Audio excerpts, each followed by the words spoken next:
I wrote in a diary that if I'm able to return 1 lakh rupees to my father in the next 6 months, I will continue to do this business.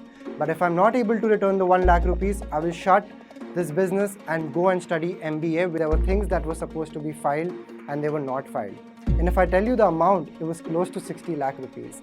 And I was so disappointed, I was so hurt. And our first campaign was for 1.5 crore rupees. I went back to my dad after a month and said, I've made it. One funny story that I can tell you about is how I signed MythPat. Hello guys, this is Pranav Panpalia. I'm the founder of OpraahFX and I'm here at Josh Talk today. And इन्होंने मुझे बोला कि बहुत जोश में बात करो, but I'm trying. I'm a very humble and sort of polite इंसान. So today I'm going to take you through my journey, how I started OpraahFX and what do we do at OpraahFX. So OpraahFX is an influencer marketing company and a talent management company. I started this company 5 years back, and right now we're one of the biggest players in the influencer marketing and talent management space. We represent some of the biggest influencers in the entire country right now. To name a few, and I'm sure these guys are your favorite influencers, MythPat, Slaypoint, TechnoGavers, Saurav Joshi are just some of the top ones that I can name at the moment. Our list goes on and on. There are more than 55 influencers that we represent. And we happen to work with some of the biggest brands globally, and we represent them in India. OpraahFX is working in a space which is valued at $1 billion right now, or probably more. And we are one of the biggest players in this space. Some of these influencers that I'm talking about make more than 10 and 20 crore rupees in a year. So right now, I'm going to take you through the entire journey of how it all happens behind the scene and how I made it to represent these guys. I feel that college played a very important and a crucial role in changing me as a personality. And that's when everything, while I started OpraahFX, I used to do a lot of cold calling as well. And that's how in the first month of me starting OpraahFX, we landed Excel Entertainment, which is Farhan Akhtar's company, as our biggest client, right? It wouldn't happen otherwise. But like going back to what I was just mentioning, you guys, taking shot in the dark, right? And a normal person usually thinks that, oh, ye reply karega ki nahi karega. They're so big, they usually would be working with some already established agency. But I went up with a creative campaign and ended up pitching it to them, and that sort of worked with them. And one of the reasons I was so ambitious in doing something of my own was because when I got to know that my father is making just 25,000 rupees a month, right? And he was working in a factory as a general manager. And this made me realize that still he's making up to everything that I'm asking for, or probably is my needs. And I don't know everything that he would have sacrificed to give it to me. And that was basically the spark in me that wanted me to make things happen and take things to the next level. So in 2016, just when I started my YouTube channel, I realized this is something I love doing, and I'm probably going to do all my life because I enjoyed every aspect and every bit of it. And that's when I found what I love doing, the thought of my mom's dream. And that's when I realized that Indian parents, why do they prefer our kids to sort of just do engineering or doctor or some mainstream jobs? Because they're very scared. My mom's dream was for me to not enter the family business. And when I realized that this dream is so small and I wanted to take things to the next level, and that was the spark and that was the turning point in my life, and I wanted to not stop at all. And just when I realized that YouTube is not going to make it, right, because the AdSense amount was very less. I had 10 million views on my account, and my AdSense revenue was close to $700, right? And I was into the industry of supercar content. $700 is not going to make it for the fuel of the car as well, right? And that's when I Googled and I researched so much that how do these Western YouTubers make money? And came the word influencer marketing into my life. And I researched and researched for the next 6 months, everything and every detail and every aspect of this industry. And I wanted to create an automated platform that would connect influencers and brand. Sooner or later, I realized I was too soon and too early for the market, right? And that's when I started as an agency, which would create customized campaigns for brands. So just when I started the company, I went up to my dad, I explained him the idea. And of course, he didn't understand what this is because influencer marketing, what is influencers, was fairly new for the entire industry, let alone our parents. But he supported my idea, and I asked him, I need ₹1,00,000 to sort of start this with, because I was building a tech platform. He didn't ask me a second question, and he wrote the check and gave me the money. Now, this is the funny part, what happened. I was watching a lot of these documentaries about Apple and Facebook, and I came across that all of these founders have a thing about going to the hills and figuring their life out. And that's exactly what I did. I went up to Dharamshala, sat with myself, wrote everything down. And the funny thing is, I went there and I wrote in a diary that if I'm able to return ₹1,00,000 to my father in the next 6 months, I will continue to do this business. But if I'm not able to return the ₹1,00,000, I will shut this business and go and study MBA. And luckily, in the first month, we crossed ₹50,00,000 in turnover. And I'll tell you the story about how I crossed ₹50,00,000 in turnover as well.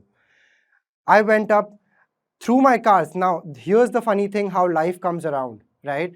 Because of my cars and my passion for cars, I ended up meeting a friend of mine who was a race car driver. He was also a consultant to a company called as Hike Messenger.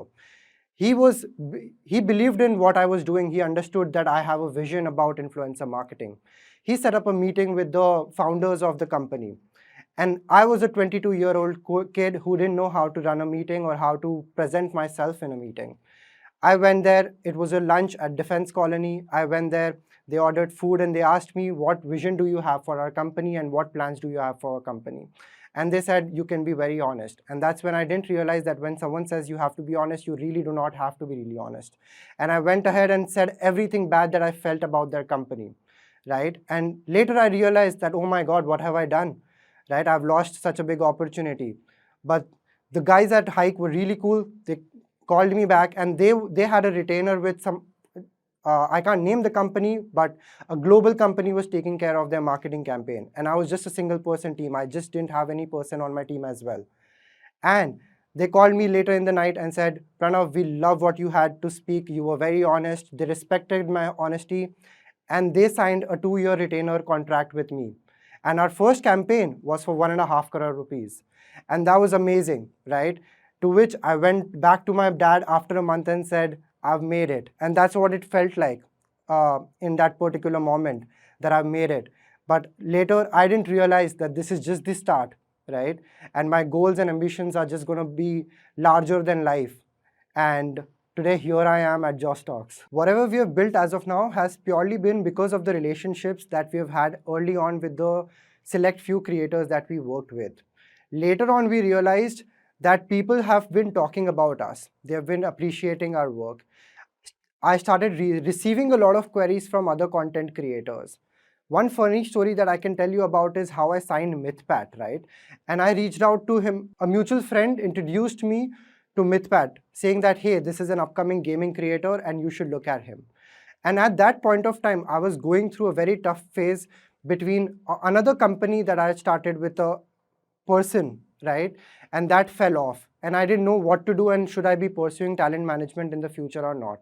And so I told MythPat, hey, I will get back to you probably in the next few months. But right now I'm not in a mental space to manage you or represent you. And we had till that time only just Claypoint being represented. And once I got into the right headspace, I reached out to MythPat and I said that, hey, we can work it out. There might be thousands of people reaching out to MythPat, Techno Gamers or Slaypoint that, hey, we have the right skill sets to manage you. But why would someone put your trust? Is because there would be someone who would talk about your work. There is some referencing. There is some past case studies that they've seen. And that is something that worked really well for us. It was almost like what influencer marketing is basically, I used to call it and I still call it word of mouth on steroids, right? And this is word of mouth only. The only way you can scale is more people talking about your work. And that is how I was able to land all these huge creators. And mind you, I signed these guys when they were very young. And now these guys are one of the biggest. And this is exactly the journey that will enable me to sign more and more people in the future. So you must be thinking that in my journey, everything was perfect and I got everything in a silver spoon. But that's not the case. In my first year of me doing the company, we had appointed a family CA, right? A faraway cousin. And we were like, somebody had recommended us that you should have your finances around people who you trust. And that's what we did. But of course, that person had so much work, or probably I don't know what mindset he was going through. My entire earning of my profit in my first year had gone into taxes because there were things that were supposed to be filed and they were not filed. And if I tell you the amount, it was close to 60 lakh rupees. And I was so disappointed, I was so hurt that the entire year I was hustling, I was running, I was going here and there, making calls, not sleeping, the entire anxiety before a campaign going live, and all of that coming to nothing because that was the amount that I had to reinvest for the next year to be bigger. Hiring was difficult because we had no brand name in the industry. We were very new. We didn't come from an existing media background whatsoever. And to sort of tell people that we're the right place, this is the future, and this is where there is growth for you also. It was very difficult to convince people to join your company. I remember my first hire was not even an interview. Somebody showed up for the interview. I was like, you're hired. That's about it. I didn't even ask any question. The fact that that person showed up was enough for me. So the reason I believe so much in this concept, in this industry, and why I'm so attracted to my company and why I want to show up to work every day is because I believe in humans. And what influencer marketing is doing is it's amplifying humans and their voices at a larger and a multitude scale. And talking about the future of influencer marketing, it keeps on evolving.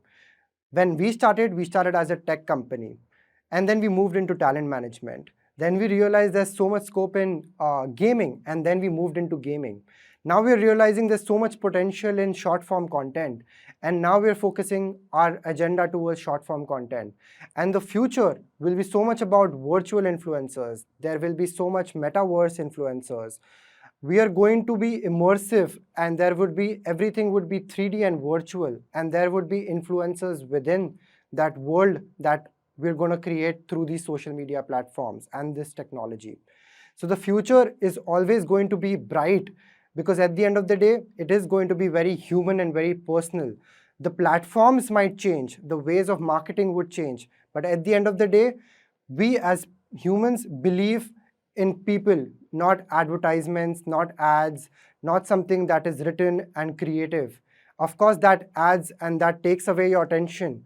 But at the end of the day, when I have to purchase something or I have to get influenced, it is through someone who I believe in, who I consume their content, and I have built some sort of trust in. Don't be shy to reach out. If you think someone's unapproachable, still, if you have an idea in mind, just take that leap of faith and reach out to that particular person. Josh Talks is now a Spotify exclusive podcast. The audio version of our talks will be available only on Spotify. If you like this video and you like to listen to more inspiring stories like this, please follow the Josh Talks podcast only on Spotify. Tell us what you think about this video and don't forget to like, share and subscribe.